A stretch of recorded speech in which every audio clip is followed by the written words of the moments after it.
Deer SSC 2026 কালকেই কিন্তু তোমাদের শুরু হচ্ছে প্রথম এসএসসি পরীক্ষা।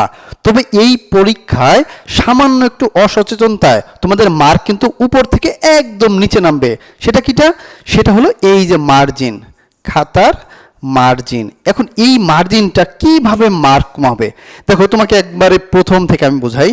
যারা তোমার খাতাটা পরীক্ষায় দেখবে, অর্থাৎ তোমার পরীক্ষার খাতাটা যে টিচারগুলো দেখবে, তারা কিন্তু তোমার খাতাটা পাই টু পাই প্রতি ওয়ার্ড বাই ওয়ার্ড এইভাবে ওয়ার্ড বাই ওয়ার্ড এইভাবে ওয়ার্ড বাই ওয়ার্ড তারা পড়বে না। এখন এত পড়ার সময়ও নাই, কারণ প্রত্যেকটা খাতার আর্থিক সমমানে তারা খাতা দেখে, অর্থাৎ প্রত্যেকটা খাতা দেখার জন্য কিছু পারিশ্রমিক তারা পায়। এখন তারা তো অ্যাপ্লাই করবে অনেকগুলা খাতা দেখার, যেহেতু অনেকগুলা খাতা দেখার অ্যাপ্লাই করবে, সে কিন্তু তোমার এই খাতা পড়ে একটা একটা ওয়ার্ড পড়ার পরে তোমার মার্ক দেবে, এটা কিন্তু সম্ভব না। তাহলে তারা কি করবে?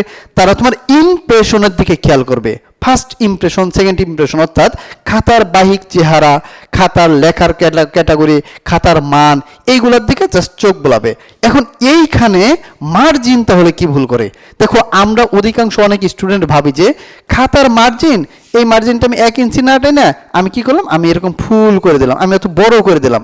তাতে যখন বড় করা হয়, মার্জিনটা সাইড থেকে বড় করা হয়, তখন কিন্তু খাতার মাঝের যে জায়গা, অর্থাৎ তোমার যে কন্টেন্ট তুমি লিখবা বা খাতায় যে টেক্সটগুলো তুমি লিখবা, সেই টেক্সটের পরিমাণ কিন্তু কমে যায়।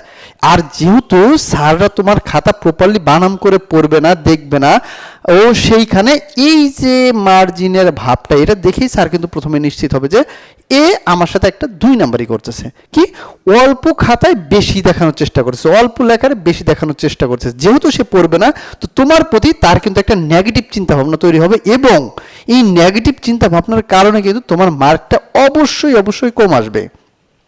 তো এই ব্যাপারটা মাথায় রাখি যে অনেক স্টুডেন্ট দেখবা যে প্যারাগ্রাফ লেখক, কম্পোজিশন বলে লেখক, অ্যাপ্লিকেশন বলুক, লেটার লেখক, ওইখানেও পারে না, ওইখানে কম লেখে। তো পারে না, তো সে চিন্তা করে যে আমি একটু বড় করতে চাই, বড় করতে দেখাইতে যায় সে কি করবে, বড় করতে গিয়ে সে ওই মার্জিনগুলো বড় করে টানবে। তো মার্জিন বড় টানার ফলশ্রুতিতে স্যারের মাথায় কিন্তু তোমার এই মার্জিন দেখার পরেই তোমার একটা খাতা তুমি শতকরা 90% পোলাপান, অর্থাৎ ভালো পোলাপান যাদের লেখার মান, তারা 1 ইঞ্চি বরাবর মার্জিনটা। এখন তুমি কি করলা, তুমি এইখানে মার্জিনটা বড় করে টেনে দিলা, তাহলে তোমার খাতার যে ম্যাটেরিয়ালের মান, এটা তো কমে গেল। তো এইটা দেখার পরেই স্যারের কিন্তু তোমার মার্ক সম্পর্কে, তোমার সম্পর্কে একটা ধারণা হয়ে যায়, এবং মার্ক কিন্তু এই যে স্যার পৃষ্ঠা উল্টাবে, আর এখানে 2 পৃষ্ঠা উল্টাবে, এখানে 2 পৃষ্ঠা উল্টাবে, এখানে 3, এইভাবে করতে করতে তোমার সব রিটার্নের সিস্টেম হয়ে যাবে।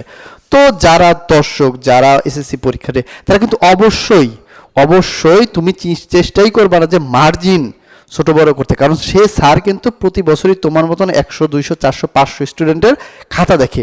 সে খাতা দেখে, খাতার মান দেখে, খাতার মার্জিন দেখে, খাতার লেখার ক্যাটাগরি দেখে, সব কিছু দেখার পরেই সে কিন্তু মার্ক দেয়। সুতরাং তার সাথে চিটারি করতে যাও না, গেলেই তুমি ধরা খাবা। তো ভিউয়ার্স, আশা করছি তুমি বুঝতে পারছো মার্জিন কিভাবে তোমার ক্ষতি করে।